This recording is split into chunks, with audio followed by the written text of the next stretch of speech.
Muy buenos días, bienvenidos a un nuevo capítulo de En Equilibrio. Muchas gracias por su sintonía, por acompañarnos domingo a domingo. Hemos estado conversando con nuestros invitados de los programas anteriores acerca de cómo construir culturas organizacionales virtuosas y han salido varios temas.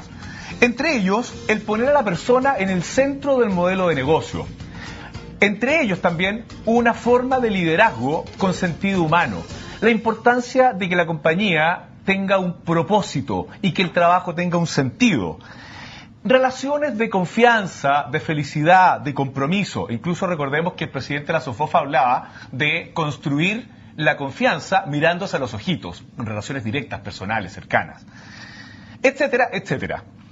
En el programa de hoy día, junto a nuestros panelistas, nos acompaña un invitado que ha sabido, desde su posición de gerente de personas corporativo en grandes compañías de este país, entre otras Telefónica y actualmente en una posición en Ripley, construir este tipo de ambientes. Me refiero a don Rubén Sepúlveda. Buenos días, Rubén. ¿Qué tal? ¿Cómo estás, Sergio? Rubén, ingeniero comercial, Sí, y que ha dedicado gran parte de su trayectoria profesional, se ha dedicado a esto de, con mucha vocación, de construir ambientes virtuosos. Y lo ha logrado hacer. Muy bienvenido. Gracias, muy amable. Saludamos también a Francisco Almanet. Muchas gracias, Sergio. Como siempre, un honor estar en este programa. Gracias a ti, Francisco, y a nuestro amigo Rodrigo Garib. Hola, Sergio, buenos días. ¿Cómo estás, Rodrigo? Bien, gracias. Qué bueno, bienvenido. Rubén, se comenta mucho, tú eres muy conocido en el ambiente de el mal llamado recurso humano, gestión de personas o gestión de cultura organizacional, de que tú eres un hombre que lo has sabido hacer. Algo has hecho. ¿Qué y cómo has hecho? ¿Cuál es tu visión? ¿Por qué te surge además a un ingeniero comercial dedicarse a la gestión de cultura? ¿Qué de estos elementos que he mencionado has tenido en consideración? ¿Por qué? ¿Qué y por qué?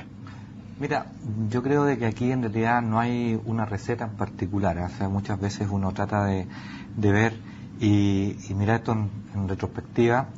Y a uno cuando ahora se acerca a la tercera edad se va dando cuenta de las cosas que se van haciendo, cómo se va trabajando este tema. Y te diría de que sí, hay algunos elementos que son importantes. Primero, un equipo de trabajo. Yo creo que eso ya con el tiempo uno se va dando cuenta de que en la medida de que ese equipo de trabajo esté más concentrado, más compenetrado y sobre todo más involucrado en lo que es el proyecto que uno está realizando, eso es clave, ¿ya? Segundo... Perdón que te interrumpa. Cuando dices un equipo de trabajo, ¿te refieres a un equipo de trabajo en el área de gestión corporativa de personas? ¿Ahí? No. Dentro de la compañía, Sí, como claro, o sea, equipos. para mí el equipo Perfecto. de trabajo es el gerente general. Para mí el equipo de trabajo son los pares de la gerencia de recursos humanos en el nivel en que esté. Y evidentemente el equipo de trabajo es el equipo de recursos humanos propiamente tal.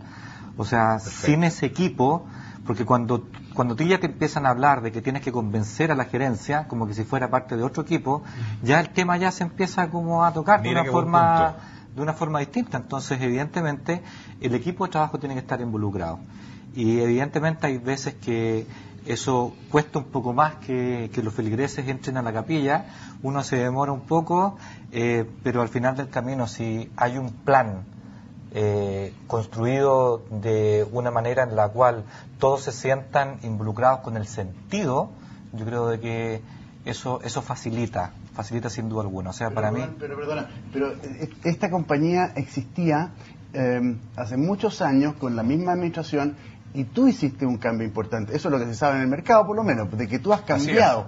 El gerente general sigue siendo el mismo, entonces tú dices, bueno, no hay que convencer al gerente, pero parece que lo convenciste. ¿No? Sí, lo que pasa es que a veces la iglesia es más entretenida y otras veces un poquito menos entretenida, pero la iglesia siempre está.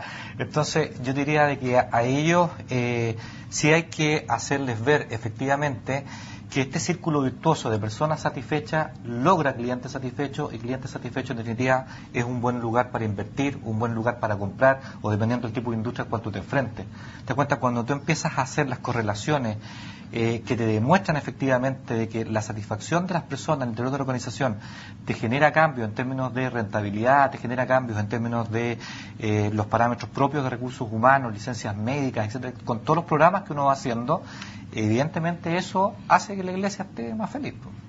¿Te ha servido en eso, Rubén, tu formación de ingeniero comercial? Mira, yo creo de que en lo cual me ha servido probablemente tal es para darme cuenta que yo he estudiado otra cosa, digamos, ¿eh? Pero sí, me sirve para el tema de los indicadores. me sirve para el tema de los KPI, porque siempre en recursos humanos se ha criticado un poco ese tema de cuán cerca del negocio está.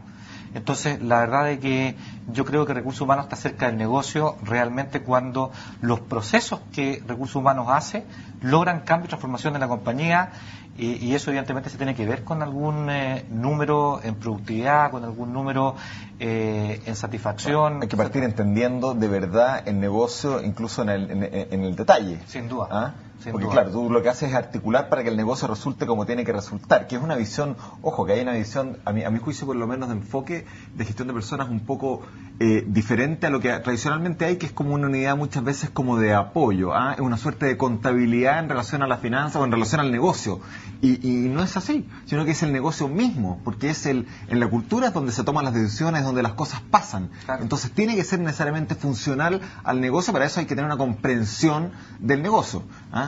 Bueno, ahora de hecho Ulrich en la última visita que estuvo acá hablaba de la cuarta ola, ¿no es cierto? Este tema de que recursos humanos desde esta visión del negocio propiamente tal, y lo que yo siempre planteo es que cualquier modelo de recursos humanos que uno haga tiene que partir justamente de esa mirada. De hecho, en las compañías que yo he estado, gracias por no haber dicho las empresas, porque si no suena mucha promiscuidad laboral y eso nunca es bueno, digamos, ¿ah? Y aquí el punto es que nosotros nos demoramos entre 3 y 5 meses en hacer el diagnóstico. Y hacer el diagnóstico significa conocer no solamente la cultura organizacional, sino que entrevistar a accionistas, entrevistar al presidente de la compañía, entrevistar a los gerentes, entrevistar a clientes, conocer los focos que ha hecho un marketing respecto de los clientes, ¿no es cierto? Entonces, el caracterizar a la organización, evidentemente, yo diría que es uno de los aspectos fundamentales para poder después ver y diseñar los procesos de recursos humanos, porque si no, ¿cómo uno va a diseñar un proceso de reclutamiento y selección si no conoce a los clientes que van a entrar, digamos, al lugar donde ellos quieren comprar, en este caso que es la empresa donde me encuentro hoy día? Entonces, de pronto, a una mujer de 30 años no le gusta que la atienda una mujer de 45 o 50 años. Y eso puede ser lógico y atendible, ¿te das cuenta? Eso lo tiene que conocer uno para alinear ese tipo de elementos a la gestión de la compañía. ¿Y cómo ha sido tu relación con los sindicatos, la evolución que has tenido? Porque tú nos contabas antes del programa que tienen como 50 sindicatos. 55. ¿Cómo ha sido esa relación y la evolución de esa relación de Mira, yo diría lo siguiente, en todas las organizaciones tú tienes que pasar por un proceso de estabilización. Ya tienes, y en esto mismo de las entrevistas iniciales en este diagnóstico, está también la entrevista con los sindicatos, porque evidentemente ellos son una parte extraordinariamente importante de lo que tú quieras hacer como transformación. Entonces también es importante poder conocer su mirada, y aquí yo creo de que el primer punto que toca es que casi todos te dicen de que nunca han participado de la administración o la planificación estratégica de la compañía. No conocen los planes, entonces tú le haces las preguntas, le dices, ¿dónde va a estar esta compañía en 3 años más? Entonces te dan su mirada que es evidentemente del corto plazo o de lo que fue hacia atrás. ¿Qué datos tienen de la organización? ¿Cómo se maneja? Entonces te das cuenta primero de que hay un alto nivel de poco conocimiento desde el punto de vista de lo que quieren hacer. Luego le preguntas un poco más por ellos mismos, digamos, cómo está conformado como organización, cuáles son las transformaciones que ellos han hecho en su propia organización, cuál es el sistema de comunicación que hoy día existe y por lo general te diría, con la excepción de algunas industrias que me tocó a mí, por ejemplo, en la minería, me fue más fácil, pero evidentemente el tema de la comunicación, formalizar la comunicación, formalizar un modelo de relaciones laborales, también es algo que está muy en pañales. Y en la industria del retail hoy día eso también ha sido un poco difícil, ya porque cuando tú tienes esta cantidad de sindicatos, ¿no es cierto?, la primera fase es poder decir, mira, o nos ordenamos, o aquí nos dedicamos solamente a atender a 187 dirigentes sindicales que son los que conforman la organización. ¿Te das cuenta? Entonces tienes que buscar una forma de poder ordenar y de poder definir cuáles son los focos. Y en base a eso, ir desarrollando este tema. Pero evidentemente es un proceso en el cual eso toma tiempo, evidentemente, porque los dirigentes sindicales tienen un rol también súper complejo que poder administrar, porque quizás ellos son los que arrastran los elementos más tristes de las culturas organizacionales. Claro. Y también se tienen que hacer cargo de eso. Entonces, hay que ver cómo trabajar en conjunto, y eso no es fácil, eso yo creo que es difícil. Rubén, tú has de alguna forma como sistematizado, profesionalizado en organizaciones complejas como Telefónica, complejas en términos de la cantidad de trabajadores, Ripley también, desde el punto de vista de la cantidad de trabajadores, de la historia, por ejemplo, Telefónica, que era una empresa que ha sido pública, con muchos sindicatos, con culturas como casi ancestrales de conflictos. ¿Cuáles han sido las principales palancas o drivers que tú has utilizado para que te funcione el proceso? Ya lo mencionaba un poco antes, que era esto de los equipos, pero ¿y cuáles han sido las principales barreras con que te has encontrado? Si tú tuvieras que darle un consejo a alguien que está en estos procesos, ¿en qué le dirías que se apoye y que tenga cuidado con qué? Y estamos a punto de irnos a una pausa, por lo tanto yo creo que vamos a alcanzar a dejar nada más que esbozada la respuesta. El sentido. El sentido. El sentido de ¿Cómo las así? personas y el sentido de la organización. Yo creo que cuando tú le haces ver a la organización cuál es el sentido que tiene un modelo de recursos humanos para su futuro y su sustentabilidad, yo creo que eso es clave, traducírselo en lo concreto, en lo que te decía. Personas satisfechas van a generar clientes satisfechos. Entonces conectas inmediatamente con elementos simples hacia dónde va a ir este modelo. Y en el otro lado, el de las personas. Y en Telefónica ahí pasó un proceso muy entretenido, súper entretenido, porque el sentido es qué pasa con estas personas que en el mercado no están siendo bien valoradas.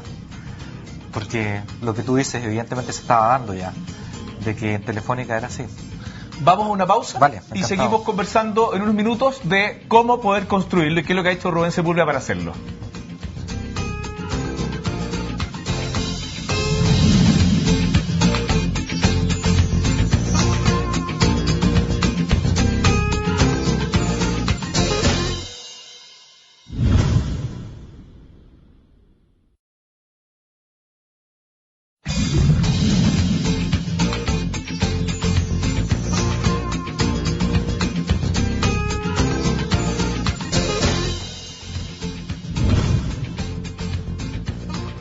Estamos de vuelta en Equilibrio. Antes de ir a la pausa, Rubén Sepúlveda nos decía que el sentido es el pilar fundamental o el driver o la palanca sobre cómo construir estas culturas organizacionales. ¿Cuáles son las principales barreras con que te has encontrado o con que se puede encontrar un par tuyo en la construcción de cultura en organizaciones complejas, especialmente? Evidentemente, cuando hablamos de elementos que van más involucrados no a temas de orden que uno puede aprender en la universidad, sino que este tema es la voluntad. Yo creo que uno puede ser capaz de construir con este equipo, como te decía, el qué y el cómo. La gran barrera está en el querer. El hacer es un triángulo, y es un triángulo que se va construyendo a partir de ese concepto. Entonces, si tú no tienes el querer, porque todos los ejecutivos que llegan a una organización a cierto nivel, independientemente del tamaño de la empresa, son personas que son capaces. Son personas que tienen un nivel de conocimiento que les permite poder desarrollar sus competencias técnicas adecuadamente. Entonces aquí está básicamente la barrera del querer, y tú tienes que tratar de hacer ver de manera, como te decía anteriormente, simple, el hecho de lo que significa de que si él quiere dar el paso a hacer las cosas de una manera distinta a cómo se han venido haciendo, puede lograr resultados diferentes, como decía Einstein. Pero Rubén, pero ¿no crees que hay un tema de conocimiento? Porque tú tienes la película súper clara. Satisfacción de los empleados, compromiso de los empleados, satisfacción del cliente, buenos resultados de la compañía. Pero ¿no crees que hay en los gerentes generales, en los gerentes corporativos, en los gerentes de ignorancia respecto de eso? Bueno, un poco lo que conversábamos en la pausa es que esto se tiene que ir alineando con los resultados, porque si no el tema tampoco se cree, digamos. O sea, en la experiencia que nosotros hemos tenido en otras compañías, cuando tú vas después de un periodo de tiempo en el cual ya el modelo se empieza a estabilizar su implementación, tú vas pudiendo demostrar evidentemente de que estos cambios en ciertos procesos van impactando en ciertos elementos. Tú me preguntabas, por ejemplo, en las tiendas hoy día. Evidentemente, las 3 mejores tiendas coincide en venta, coincide con que son las mejores tiendas también en clima organizacional. Coincide que son las tiendas que tienen mejor pérdida de inventario. Coincide, entonces, cuando tú empiezas a ver esos elementos, evidentemente es claro. Cuando tú ves las unidades de trabajo en la minería de un turno versus el otro, digamos, un turno que tiene un 67% de satisfacción versus un turno que tiene un 98% de satisfacción, y esto en la minería, o sea, esto sí que es estándar, porque en la minería hacen exactamente lo mismo, y tienes una producción mucho mayor versus una producción que es distinta, digamos. Entonces aquí es liderazgo, es todas las palancas que nosotros conocemos en gestión de personas. Hay algo que pude haber dicho al principio que tenía que ver con la introducción que hacía Sergio, pero yo de verdad creo que tú eres una de las personas más capaces en esta área porque has demostrado generar cambios importantes en las organizaciones. Algo conozco tu forma de trabajar, Rubén, y una de las características principales es la estructura. Y se entiende cuál es el trabajo que tú haces en la base, en el generar esos cimientos en el fondo. Pero como estamos conversando hoy día, hay una segunda capa que no es tan estructurable, no es tan tangible, que tiene que ver con ese cambio conductual del líder al final del día. Entonces, yo creo que tú de verdad lo has hecho extraordinario en ambas cosas.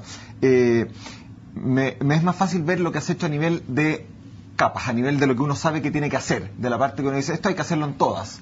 Pero en lo que estaba preguntando Francisco, bueno, pero ahora, ¿cómo cambio el switch de esta persona? ¿Cómo le hago ver, más allá del tema de la rentabilidad? ¿Cómo hago? Porque, ojo, estamos hablando del supervisor de tienda, un tipo que ha llevado a hacer, ¿qué hago con esa gente? ¿Qué hago cuando una persona no logra entender esto y no lo hace bien? ¿Qué pasa cuando tengo un mal supervisor en una tienda y repite la conducta en el fondo? Porque al final tiene que ver con personas, tiene que ver con líderes, independientemente que yo tenga una política de comunicación extraordinaria. Así es.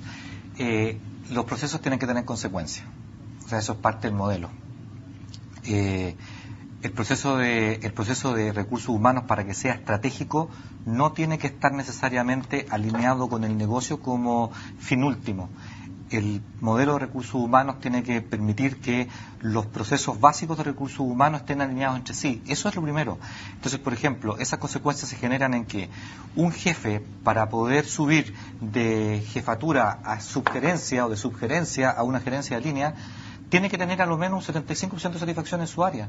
Tiene que tener a lo menos un 3,5 dependiendo de la escala en su evaluación de desempeño. Tiene que haber cumplido a lo menos los últimos 3 años un 80, 85, 90% de sus indicadores de negocio. Porque si no, no hay consecuencia. Claro. Entonces, o sea, medición y consecuencias de la medición. Eso lo planteabas tú en algún programa anterior. Pero eso es interesante porque, mira, normalmente las compañías, no sé, le ponen el 10% de su bono vinculado con el tema la ponderación es como... Pero en realidad, lo que tú dices, claro, si tú le dices, mira, usted para ser promovido tiene que tener por lo menos un número bueno, otro gallo canta. El clima. ¿Te das cuenta? Entonces, la movilidad interna está asociada a eso. Las compensaciones están asociadas a eso. O sea, el gerente también que no tiene un clima asociado a su un resultado de clima adecuado, que no tiene sus resultados de negocio, también la revisión salarial anual es distinta de aquel que no tiene. O sea, uno tiene que ir colocando los diferentes elementos de los procesos que uno va diseñando a disposición también de las consecuencias. Un comentario, eso resulta clave, porque finalmente es políticamente correcto y uno cuando está en reuniones con gerentes y todo, nadie te va a decir que el tema de las personas no es importante. Claro, en el discurso. Algún programa lo hablamos en el fondo, pero los valores o la realidad se mide en la práctica, se mide donde hay un trade-off, donde puede haber una posible pérdida. Y aquí es donde hay que ser consecuente, cuando yo tengo que decir, este tipo aparentemente tiene los KPI en buen nivel, cumple con el 80% del presupuesto, pero no lo hace bien con las personas. Sin duda. ¿Qué hago? Y ahí es donde uno tiene que ser consecuente. Bueno, este tipo no se promueve. Así de simple. Incluso lo que a mí me tocaba cuando yo era ejecutivo, lo que yo hacía 2 años consecutivos malo, o sea, uno le hacíamos un plan y el segundo, chao, se iba. Claro. O sea, y él sabía. Entonces el despido era... ¿Qué más consecuencia que esa? Claro, esa sí que es consecuencia. Pero la consecuencia... Con esta reflexión nos vamos a una nueva pausa. Vale, pero la consecuencia también es importante de la mirada de qué pasa con el otro, de que tiene una buena evaluación y lo quieren desvincular. Entonces, ahí tú realmente mides la consecuencia. Exactamente. Porque independientemente de los elementos que se van generando y que te van entregando, tú tienes que ser capaz de llamar a la persona que hizo esa evaluación y decirle, viejo, paremos este tema. Porque esto no es tan fácil. ¿Cómo esta persona cambió en 2 meses? O sea, hace 2 meses atrás era brillante y ahora resulta que quieres desvincularla. Entonces, también sirve para poder generar consecuencias en el tema del estilo liderazgo y la forma y cómo uno va haciendo mucho más maduro esos procesos dentro de la organización. Muchas gracias. Vamos a la última pausa y volvemos en un par de minutos.